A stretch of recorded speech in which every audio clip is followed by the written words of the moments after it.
Hey guys, and happy Friday. Thank you for clicking on today's video. My name is Caitlin and I am so glad that you are here. I am out running some errands right now and the baby is asleep in the car, so I am using this as an opportunity to get some things done, and recording some of this video was one. This is not the place I imagined it, my vehicle, but nonetheless. Hey guys, a couple things before we get started.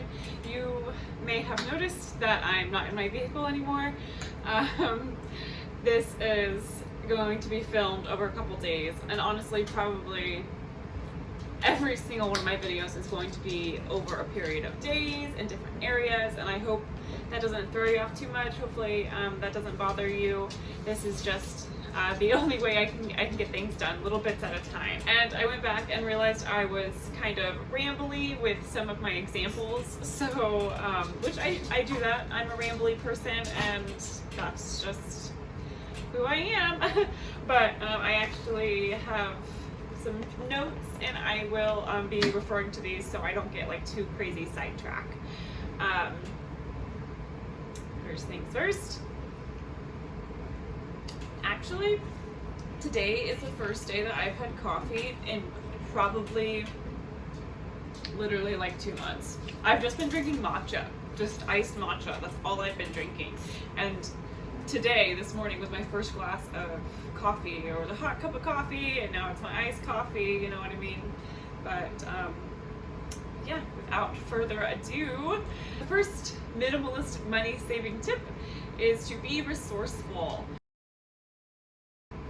Be resourceful within your community, your friends, your family.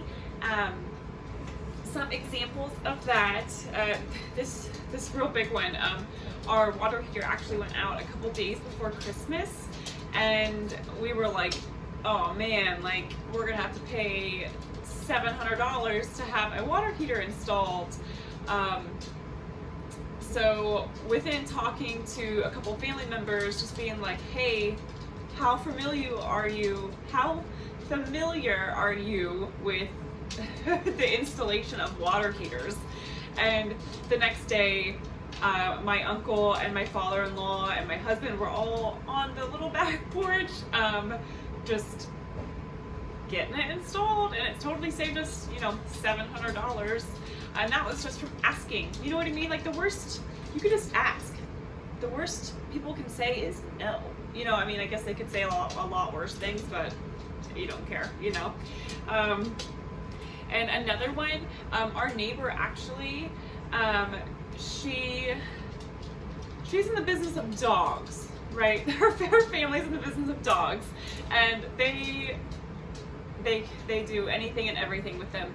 And she actually asked us if she could have our Wi-Fi password, and exchange she would pay us throughout the month, or like once a month, And I was like, hey, instead of paying, why don't you just clip our dog's nails once a month? Boom, bang, done. And like nothing from me really, you know what I mean? Like, my Wi-Fi isn't affected, and it's helping her out and it's helping us out, and that is, she doesn't have to pay for that, you know what I mean? That is a skill that she is willing to lend us, and that is fantastic. Let me see. Oh, another one is sharing. I feel like some people are opposed to this, and I totally don't know why. And it might not be as convenient for you as it is for me. I live right across the street from my in-laws. So up until last year, we borrowed their lawnmower. Like, if you're ambitious, you'll mow your lawn twice a week, but the other 5 days, the other, however many hours, that item is just sitting in your garage, or just like sitting and not being used like it's supposed to be. And they were willing to allow us to borrow that, and they actually just gave it to us last year, so that's awesome. And same thing, I used to borrow my mother-in-law's hand mixer, and she ended up getting me one for Christmas a few years back, and honestly, I think I could still get by with just borrowing it every once in a while. I use the thing probably probably twice a year, and now that I'm saying it, I should probably just donate it or like put it in a higher cabinet or something, because it takes up a lot of space, and I have one cupboard for pots, pans, small appliances, and yeah, now that I'm thinking about it, it's not worth it. But anyways, sharing things, sharing items, and let's see, being creative. So our trash can, it was like a 13-gallon whatever trash can, you know. It got really gross, and we were just like, I don't want to clean this. I don't want to clean this trash can that I hate. You know, so we'll just get a different trash can. So hold on. So I'm like, you know, on Walmart, I'm browsing, I'm looking for a trash can, and I have this vision of the trash can I want, right? I know like where it needs to go, like the style I want, whatever. And so I'm looking, and this trash can's like $50, like 50, not 15, $50 to put my trash in something, and it was on sale. That was on sale, and so we're like, I'm like trying to, I'm trying to like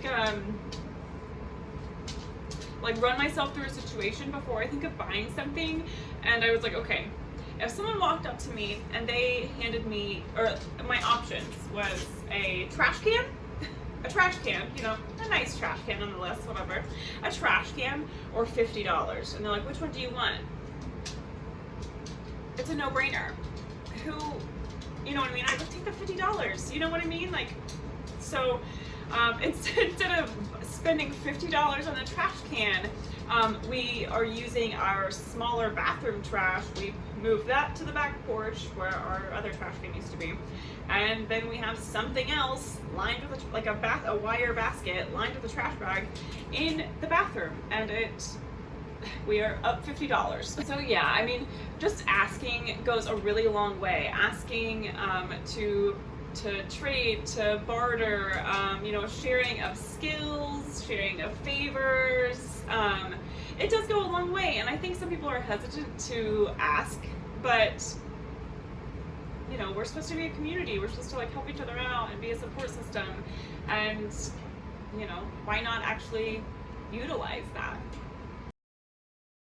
The second thing is going to seem totally silly to say, but that is to buy less, and that seems like a no-brainer, but don't put yourself in situations where you're going to want to buy, and that is online browsing. I feel like that's the absolute worst, online browsing. I mean, thrift stores can even be a big one. I was getting to the point where I was going like a couple times a week, and you know, that I've cut way back. So I actually maybe only go once a month, if that. I think I might go today. But don't put yourself in those situations. We are exposed to so many advertisements throughout the day. We can't drive down the highway. You know, we couldn't drive through the mountains without being advertised you know, our social media is just blowing up with things to buy, you know, all these great deals, and you know, last chance, and like, TBH, you know what I mean? It's probably not the last chance. Like, that thing is gonna come around. I mean, unless it's like some like super cool vintage, like, you know what I mean, one of a kind. But if it's like Carter's is having a sale, you know what I mean, that's not, I mean, those are replaceable things for the most part. There's probably going to be something that comes along when you are ready to buy.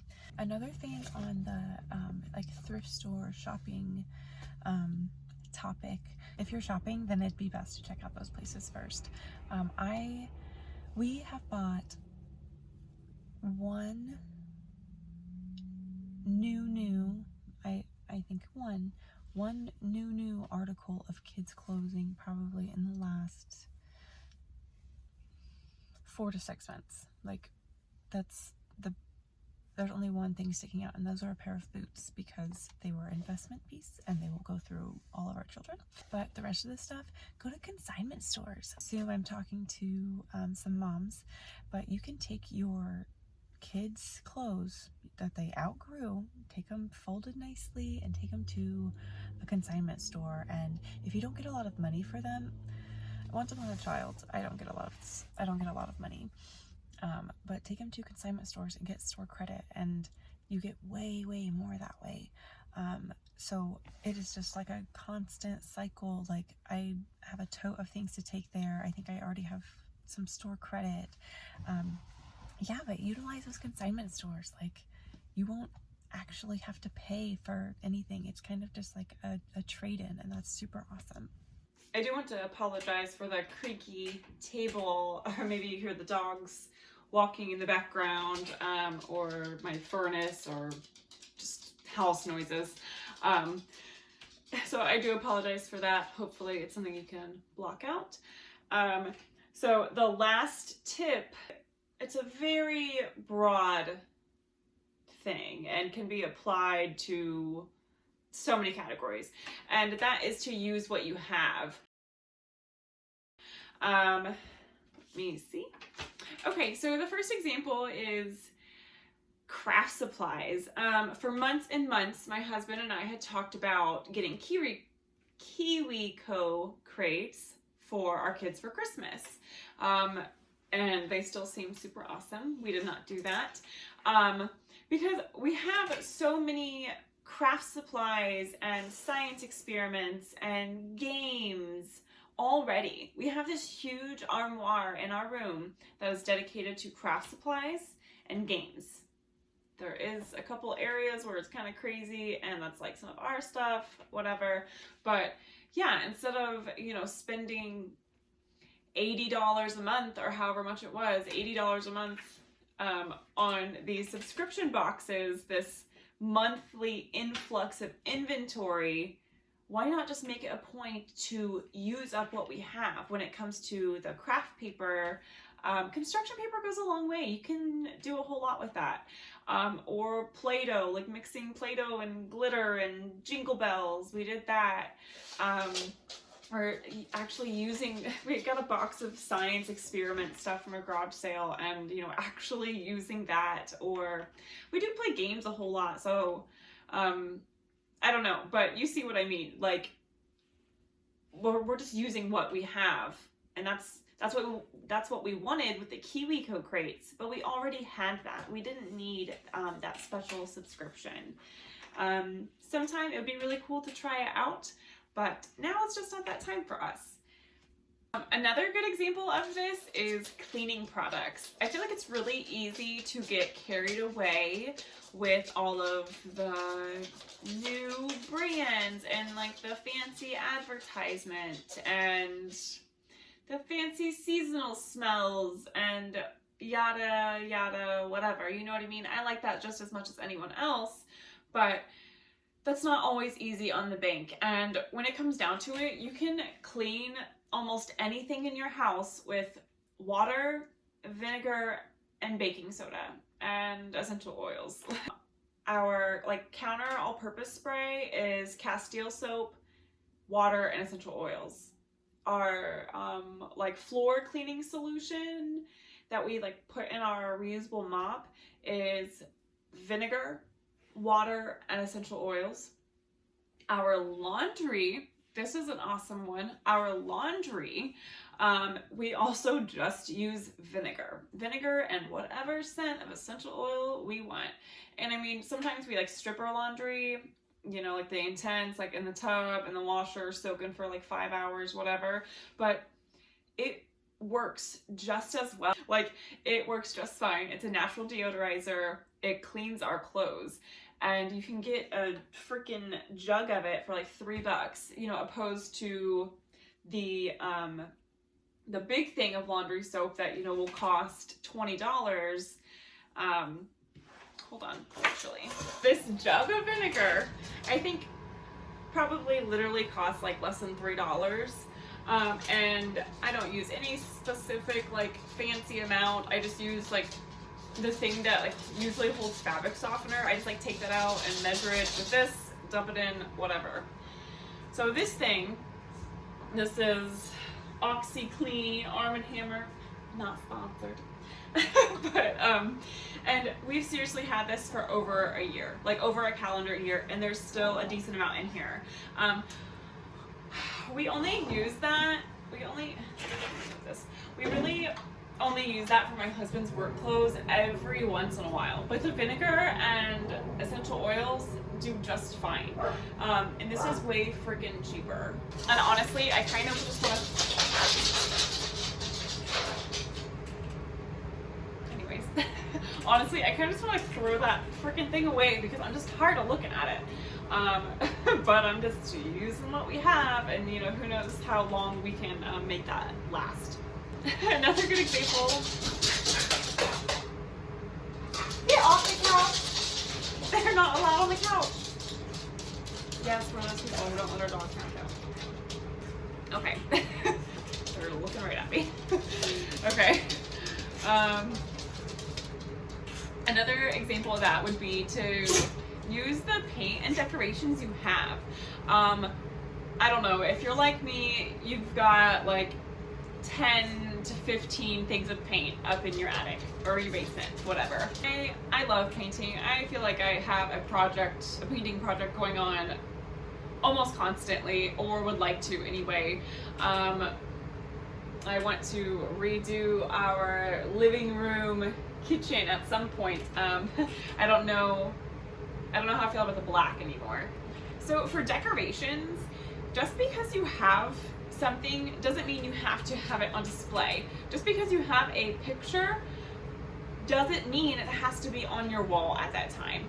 And I mean, I do have a storage area. I mean, it's my attic. I have a couple boxes up in the attic of decorations that I like but are not in use now. So a lot of this really falls into the use what you have, and that can be decorations, clothes, the cleaning products, the improvising. Really like shop your house before you go and go buy something else. Like if you need kids cough syrup, you go and you look for your kids cough syrup. There might be some there. Use what you have. This comes to food too. I'm not always so good about this. Sometimes I will buy something on a whim and it gets pushed back into my cupboards, and then for 6 months I have this packet of muffins floating around, and you know, just make the muffins, just eat the muffins or donate the muffins. Okay guys, that is all for today. Thank you for stopping by and spending your time with me. That means the world on my third YouTube video. Yay! I wonder when I'll stop counting, but nonetheless, thank you for spending your time with me.